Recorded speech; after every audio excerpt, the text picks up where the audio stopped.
ایک سلوات بلند آواز پر محمد والے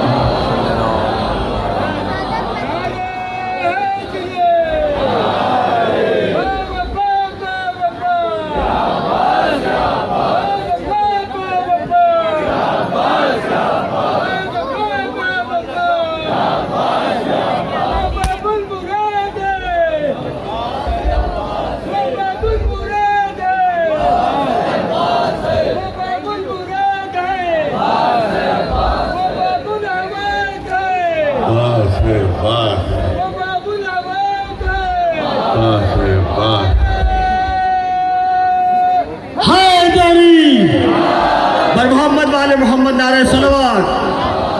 آخری جملے عرض کر دوں کہ پیدائش سے متعلق بھی چند جملے عرض کرنا ہے.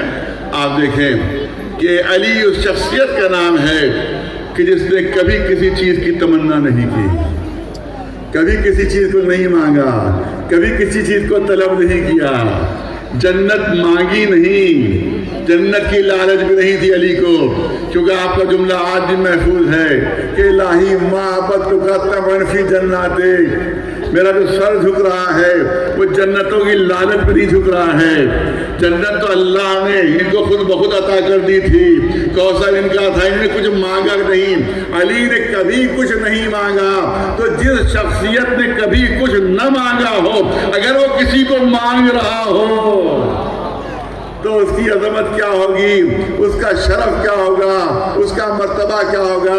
ایسے خاندان میں عرض کرنا چاہتا ہوں, ایسے خاندان میں کہ جس سے بہادر فرزند پیدا ہو, جو کربلا میں میری نمائندگی کرے.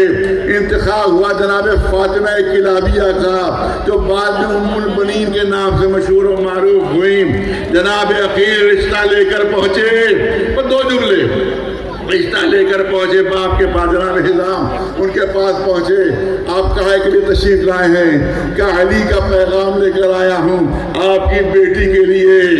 اسی وقت نماز مصلی بچھایا, 2 رکعت نماز شکرانہ ادا کی کہ میں تیار ہوں, میں بالکل تیار ہوں. ارے اس سے بڑی عزت ہمارے لیے اور کیا ہو سکتی ہے, اس سے بڑا شرف ہمارے لیے کیا ہو سکتی ہے.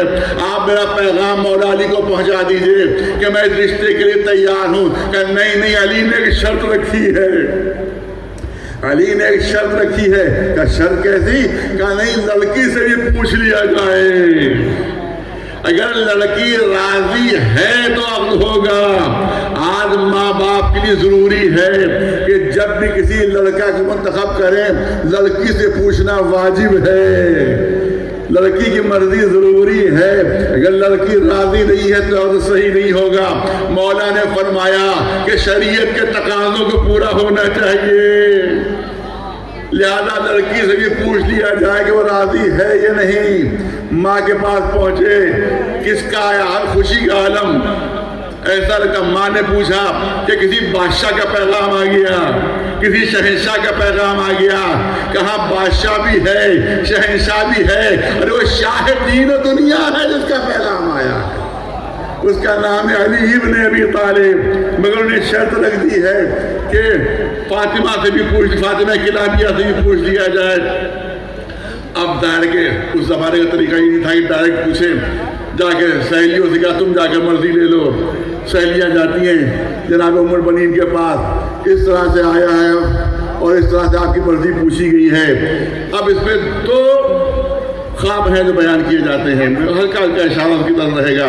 کہ ایک جناب ام البنین فرماتی ہیں کہ بس میرا یہ خواب پہنچا دینا کہ میں نے رات کا خواب دیکھا کہ ایک بہت ہی بزرگ خاتون آئی ہے, انتہائی نورانی شخصیت آئی ہے. اس نے مجھے اپنے ہاتھوں سے دلہن بنایا, مجھے اپنے ہاتھوں سے دلہن بنایا, اور دلہن بنا کر کہا مبارک ہو تمہیں, تم میرے بیٹے عباس کی ماں بنو گی, تم میرے بیٹے عباس کی ماں بنو گی. یہ بات جا کر کہہ دو, وہ خود سمجھ جائیں گے کہ میں راضی ہوں. اور دوسرا خواب اس طرح سے بیان کیا جاتا ہے کہ جناب ام البنین نے فرمایا, جب ماں پہنچی ہے تو جناب ام البنین نے فرمایا کہ میں نے آج ہی شب میں خواب دیکھا کہ ایک بہترین باغ ہے جس پہ بہترین درخت لگے ہوئے ہیں, ہر طرف خوبصورت چڑیاں جو ہے وہ چہچہا رہی ہیں, سورج نکلا ہوا ہے. یہ کہا کہ سورج نے غروب ہونا شروع کیا, سورج غروب ہوا تو میں نے دیکھا چاند طلوع ہو گیا، چاند طلوع ہو گیا۔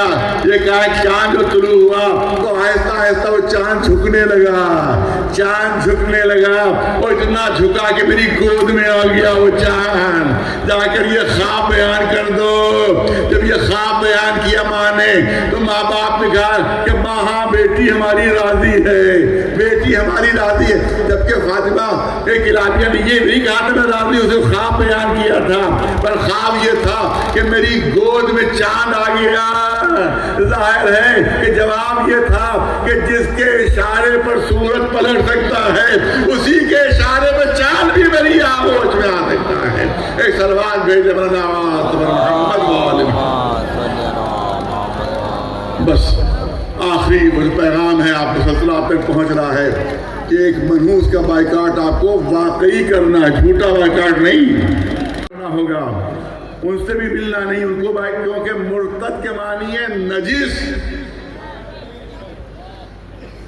مرتد کے معنی ہے نجس، نجس نجس، جو نجس ہے تو آپ کے گھر میں آئے گا تو نجاست پھیلائے گا، مسجد میں آئے گا تو نجاست پھیلائے گا، امام باڑے میں آئے گا تو نجاست پھیلائے گا، درگاہ میں آئے گا تو نجاست پھیلائے گا۔ اور آپ کو معلوم ہے کہ نجس آدمی نہ نظر کر سکتا ہے نہ نظر چکھ سکتا ہے، لہذا نہ اس کے یہاں جانا ہے نہ اسے بلانا ہے۔